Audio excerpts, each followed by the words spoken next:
పగలగొట్టాం, ఈ పగలగొట్టాం. ఆ tank bund నుంచి చూస్తే ఒక 3-4 కిలోమీటర్స్ వరకు విగ్రహాలన్నీ పగలగొట్టారు. బస్సులు ఇక నేను చెప్పవసరం లేదు, నంబర్ ఆఫ్ ఉన్నాయి. ఒక పాకిస్తాన్ వాళ్ళనో టెర్రరిస్ట్నో ఫైరింగ్ చేస్తున్నారు, నెక్స్ట్ ఏమో లాఠీ చార్జ్ చేస్తున్నారు, టీయర్ గ్యాస్ కూడా వదులుతున్నారు. గవర్నమెంట్ది కదండి ఫాల్ట్. నీట్ పేపర్ లీక్ చేశారు. ఆ నీట్ పేపర్ లీక్ చేసింది దానికి వాళ్ళు ఏదోటి సర్ది చెప్పాల్సింది పోయి ఒక పాకిస్తాన్ వాళ్ళనో టెర్రరిస్ట్నో వాళ్ళని కొట్టినట్టు ఘోరం కొట్టి వాళ్ళ మీద ఏంటి అది ఫైరింగ్ చేస్తున్నారు, నెక్స్ట్ ఏమో లాఠీ చార్జ్ చేస్తున్నారు, టీయర్ గ్యాస్ కూడా వదులుతున్నారు. వాళ్ళు ఇండియన్సే కదా, పైగా స్టూడెంట్స్, అంత ఘోరం కొట్టాల్సిన అవసరం ఏముంది? ఆ స్టూడెంట్స్ అయినా కూడా వాళ్ళని కొంతమంది దేశద్రోహులని వాళ్ళ మీద ఫాల్స్ ఎలిగేషన్ చేస్తున్నారు. వాళ్ళు ఏం దోష ఎగ్జామ్కి వాళ్ళకి అన్యాయం జరిగిందని చెప్పేసి ఎగ్జామ్ పేపర్ లీక్ అయిందని చెప్పేసి అడుగుతున్నారు. ఇప్పుడు ఎడ్యుకేషన్ మినిస్టర్ని వాళ్ళు దించమని అంటున్నారు. వాళ్ళు ఏమంటున్నారంటే మేము ఎక్స్ప్లెనేషన్ ఇచ్చాము, మా సైడ్ నుంచి మేము మిస్టేక్స్ని కరెక్ట్ చేసామంటే అవ్వదు కదా. వాళ్ళు గట్టిగా పట్టుబట్టారు. ఎందుకోసం అంటే ఎడ్యుకేషన్ మినిస్టర్ని ఒకసారి పదవుల నుంచి దించితే మళ్ళీ ఇలాంటి మిస్టేక్స్ జరగకుండా ఉంటాయని ఆ స్టూడెంట్స్ కాక్రోచ్ సిజేపీ పార్టీ వాళ్ళు గట్టి పట్టుబట్టారు. అది అందరూ ఏమంటే చర్చలు చేసుకున్నారంటే గవర్నమెంట్ వాళ్ళకి ఎక్స్ప్లెనేషన్ ఇచ్చింది కదా, మళ్ళీ ఇంకా ఇలా క్షమాపణ కోరింది కదా, మళ్ళీ ఇలా జరుగుతుంటే అలా అవ్వదు. వాళ్ళని దించితే నెక్స్ట్ టైం రాజకీయ నాయకులైనా మినిస్టర్స్ అయినా ఎవరైనా కూడా మళ్ళీ ఇలా అంటే రిపీట్ చేయకుంటున్నారు. వాళ్ళు గట్టిగా స్ట్రాంగ్ పట్టుదల ఉన్నారు.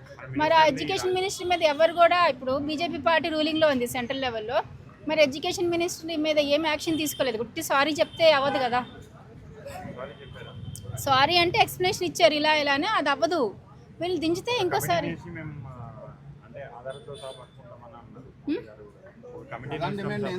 నీట్ ఎగ్జామ్ పేపర్ పెట్టాలంటే చాలా టఫ్గా వస్తుంది. నెక్స్ట్ చాలా రూల్స్, ఆ చెకింగ్లు, ఈ చెకింగ్లు, కింద చెకింగ్లు, పైన చెకింగ్లు, అది ఇది 2 minutes 2 seconds లేట్గా వస్తే కూడా చాలా టఫ్ మెంటాలిటీస్తో ఉంటారు.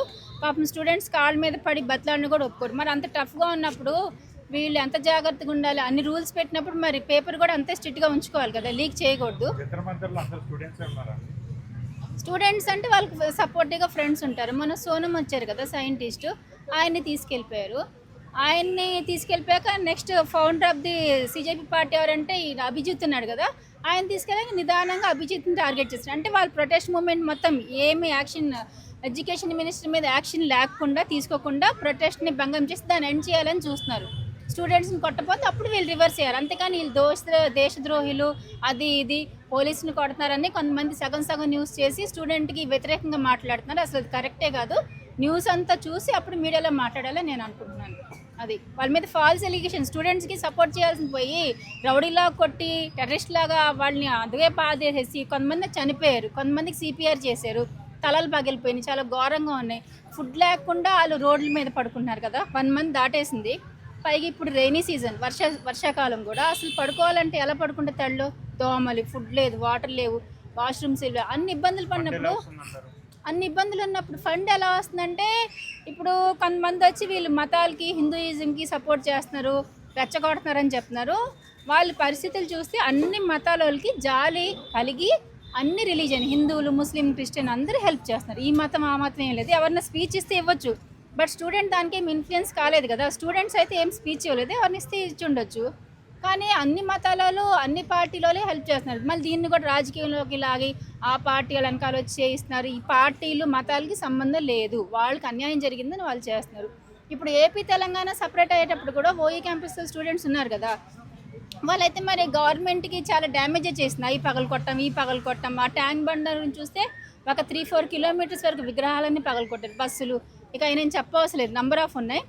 అంత వైలెంట్గా చేసినప్పుడే వాళ్ళని కొట్టలేదు పోలీసులు, కొట్టమని నేను అనట్లేదు కూడా. మరి ఇప్పుడు నీట్ కూడా అదే ఏజ్ వాళ్ళు కదా, వాళ్ళు కూడా స్టూడెంట్సే. పైగా వాళ్ళు ఓఏ క్యాంపస్ లాగా వైలెంట్గా ఏం చేయలేదు, సైలెంట్ ప్రొటెస్ట్. అంటే గవర్నమెంట్కి పబ్లిక్కి ఏమీ డిస్టర్బెన్స్ లేకుండా డ్యామేజ్ లేకుండా కూర్చొని చేస్తున్నారు. వాళ్ళని ఇప్పుడు ఫైరింగ్లు, నెక్స్ట్ టీయర్ గ్యాసు, లాఠీ కర్రలతో అంత వైలెంట్గా అసలు పోలీసుల్లాగా లేరు. నాకైతే రౌడీలాగా వాళ్ళే టెర్రరిస్ట్ లాగా కనిపిస్తున్నారు. వాళ్ళు తిరగబడితేనే ఇప్పుడు స్టూడెంట్ మిస్టేక్ ఉంటే ఆ సిక్కులలో వచ్చి ఎందుకు సపోర్ట్ చేస్తున్నారు? డాక్టర్స్ వచ్చి ఫ్రీ సర్వీసెస్ ఎందుకు ఇస్తున్నారు వాళ్ళకి? ఇప్పుడు డాక్టర్స్ వచ్చారు కదా, వాళ్ళు అక్కడ పెట్టారు క్యాంపెయిన్, వాళ్ళు కూడా హెల్ప్ చేస్తున్నారు కదా. వాళ్ళు మిస్టేక్ ఉంటే పబ్లిక్ వాళ్ళకి సపోర్ట్ చేయదు. చాలా మంది పబ్లిక్ సపోర్ట్ చేస్తున్నారు, అంటే అందరూ బీజేపీకి వ్యతిరేకంగా ఉన్నారు. కేసీఆర్ గారు వాళ్ళు వచ్చింది.